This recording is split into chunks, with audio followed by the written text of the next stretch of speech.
कृष्णा मला सांग, मम्मीला मम्मीची आई आवडती का पप्पाची? मम्मीला कोणती आई आवडती? मामाची इकडली का पप्पाची इकडली?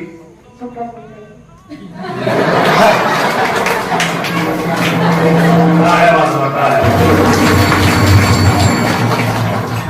हे काय गुरुदेव असते काय? खरंच सांग मला, मम्मी मामाच्या इकडल्या आईला आंघोळ घालती का पप्पाच्या इकडलीला? आंघोळ कुणाला घालते? काय लय खास घे. तुमचं घर पहिलं पप्पाचं म्हणजे मम्मीचं होतं का आजीचं होतं पहिलं? अगोदर मम्मी अगोदर आली का आजी अगोदर आली त्या घरी? आजी. हा, मग आता आजीचा वनवास जास्त आहे का मम्मीचा? आजीचा.